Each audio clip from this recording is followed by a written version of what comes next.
நான் குளிச்சுட்டு வந்துட்டேன். இப்போ நாங்கள் எங்கே போகிறோன்னா சேலம் சமயபுரம் கோயிலுக்கு போகிறோம். ஸோ அதனால் நான் குளிச்சிட்டேன். இப்போ டைம் என்னென்னு பார்த்தீங்கன்னா மணி சாயங்காலம் 3:30 ஆயிடுச்சு. நான் வந்துட்டு காலையிலே போகலான்னு பார்த்தேன். அப்புறம் சார் வீட்டுக்கு வேலைக்கு போகிறனால என்னால் காலையிலுக்கு வர முடியாது, கொஞ்சம் லேட்டாக விட்டோன்னு. அதுக்கப்புறம் வெயில் நம்மளால் கிளம்பவே முடியல. இப்போவும் ஒரு மாதிரியாக தான் இருக்குது. இருந்தாலும் சரி ஓகே குளிச்சுட்டு கிளம்புனா சரியாக இருக்குன்னு சொல்லிட்டு இப்போ நான் குளிச்சுட்டு வந்துட்டேன். அடுத்தது அவர் குளிக்க போகிறாரு. பாப்பாவை கூட்டிகிட்டு போகலான்னு பார்த்தா பாப்பா தூங்குறா. என்ன பண்ணுறதுன்னு தெரியல.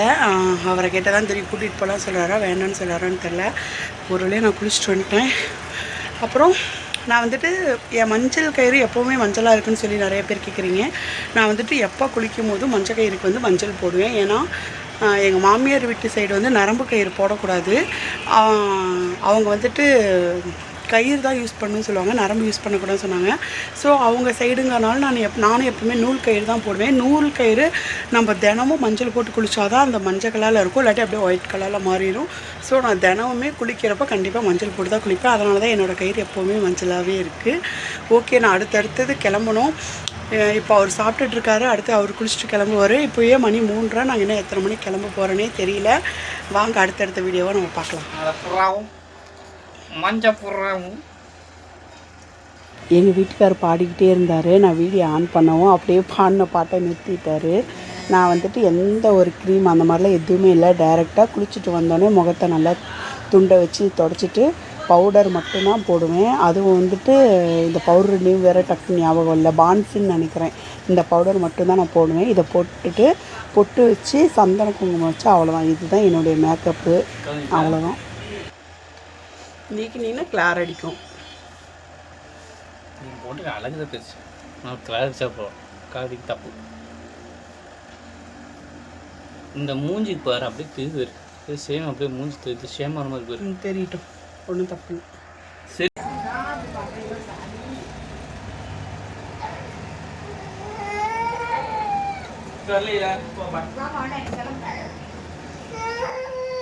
பாப்பா அழுகிறா. ஏன்னா அவளை தூக்கத்தில் எழுப்பி விட்டுட்டோம், அதனால தான் அவள் அழுகிறா. என்னடா இந்த அக்கா க்ரீம் போட மாட்டேன்னாங்க, ஏதோ ஒரு க்ரீமை காட்டுறாங்கன்னு நினைக்காதீங்க. இது வந்து சந்தனம்.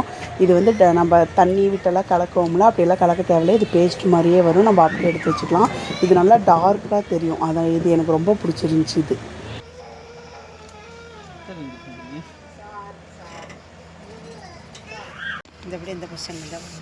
இது நம்ம செடியில் பூத்த பூ. நான் உங்களுக்கு இதுக்கு முன்னாடி வீடியோவில் காட்டியிருப்பேன்னு நினைக்கிறேன், மொக்கு இருக்கிற மாதிரி.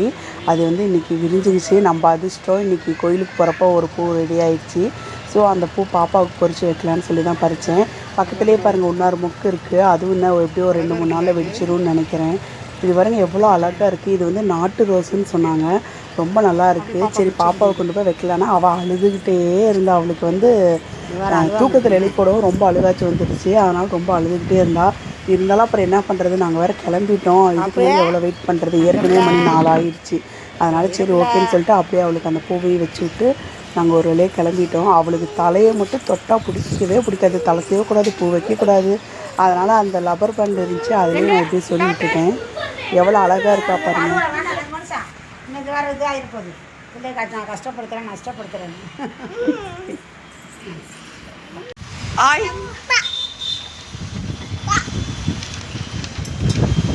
பா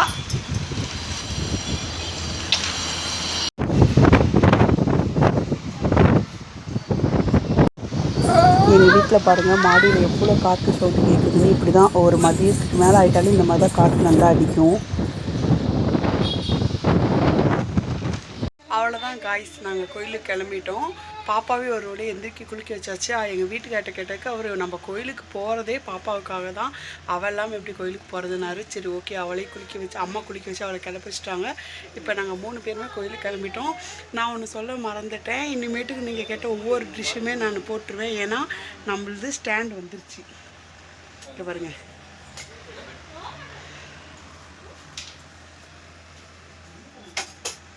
இத்தனை நாளாக இந்த ஸ்டாண்டுக்காக தான் வெயிட்டிங். இப்போ ஸ்டாண்ட் வந்துருச்சு. இனிமேல் நீங்கள் கேட்ட ஒவ்வொரு சமையல் வீடியோவும் என்னோடய கல்யாண ஆல்பம் எல்லாத்தையும் நான் ஒவ்வொன்றா வீடியோ எடுத்து போடுறேன். தொடர்ந்து எல்லோரும் பாருங்கள். இப்போ நம்ம கோயிலுக்கு வாங்க போகலாம். இதுதான் பாருங்கள் எங்கள் வீடு. கீழே ஹவுஸ் ஓனர் வீடு, மேலே எங்கள் அக்கா வீடு, அதுக்கு மேலே இருக்குது பார்த்தீங்களா, அதுதான் எங்கள் வீடு. இதுதான் எங்கள் வீடு. இப்போ பாருங்கள் வண்டி அங்கே நிற்கிதுங்க 2 பேர்த்தோட வண்டி. ஸ்கூட்டி அது வந்துட்டு அவரோட வண்டி. ஆனால் மேக்ஸிமம் நாங்கள் ஸ்கூட்டி தான் எடுத்துகிட்டு போவோம்.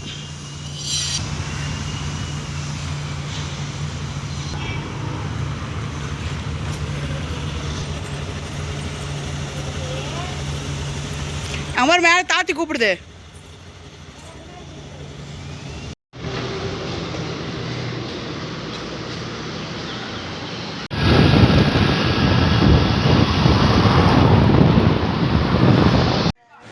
ஒரு வழியாக கோயிலுக்கு வந்துட்டோங்க. இதுதான் கோயிலுக்கு முன்னாடி வந்தோடனே நம்ம சரி எலுமிச்சப்பழம் வாங்கிட்டு போகலான்னு சொல்லிட்டு இங்கே அந்த பாட்டிக்கிட்ட எலுமிச்சப்பழம் வாங்குகிறோம். நாங்கள் எப்போவுமே இந்த பாட்டிக்கிட்ட தான் எலுமிச்சப்பழம் வாங்குவோம். வாங்கிட்டு போய் நின்னோம். அதுக்கப்புறம் தான் சொன்னாங்க சாமிக்குள்ளே அபிஷேகம் நடந்துகிட்ருக்கு அப்படின்னு சொல்லிட்டு. எப்போவுமே நாங்கள் டைரெக்டாக வந்தால் போகிற மாதிரி தான் இருப்போம். இந்த தடவை தான் அபிஷேகத்துக்கு வெயிட் பண்ணுற மாதிரி ஆயிடுச்சு.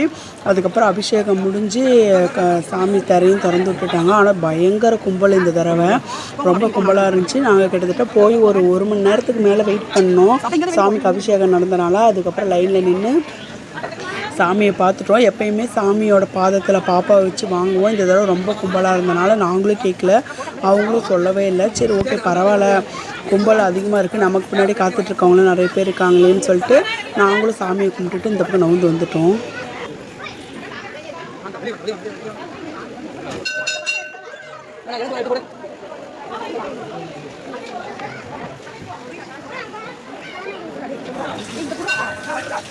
இதுதான் குழந்தை இல்லாதவங்களுக்கு சாப்பாடு கொடுக்குற இடம். இந்த அம்மா சாப்பாடு தருவாங்க. எப்போவுமே அவங்க கணவர் தருவாங்க. இந்த அவங்க கொடுத்தாங்க. இந்த தாய் தான் வந்து சூலியம்மா தாய். இதுதான் இப்போ புதுசாக கட்டியிருக்காங்க. பாப்பா பாருங்கள் அவ்வளோ அழகாக சாமி கும்பிட்றான்னு சொல்லிட்டு. அதுக்கப்புறம் பக்கத்துலேயே விநாயகரும் காவல் தெய்வமும் இருந்தாங்க. அவங்களையும் கும்பிட்டாச்சு. இதுதான் வெங்கல தேருங்க. இப்போ ரீசெண்டாக பண்ணியிருக்காங்க. தேர் முழுக்குமே வெங்கலத்தில் இருக்கும். சாமி வெங்கலத்தில் பண்ணியிருப்பாங்க. இது வந்துட்டு நோம்பியப்போ ஊர்வலம் வரும் போல். நாங்கள் இன்னும் இது வரைக்கும் போனதில்லை. பாப்பா சரியாக சாப்பிடவே மாட்டேங்கிறான்னு அங்கே இருக்கிற தம்பிகிட்ட சொன்ன பூசாரி தம்பிகிட்ட அவர் அக்கா இந்த சாப்பாடு வாங்கி கொடுங்கனாரு. அது என்ன சாப்பாடுனா குழந்தை இல்லாதவங்களுக்கு கொடுக்குற சாப்பாடு தான். அதுவுமே அவள் 4 வாய் தான் வாங்கிக்கிட்டா. அதுக்கப்புறம் வேண்டான்னு சொல்லிட்டா. இதுக்கப்புறமா வீட்டில் எப்படி சாப்பிட்றான்னு பார்ப்போம்.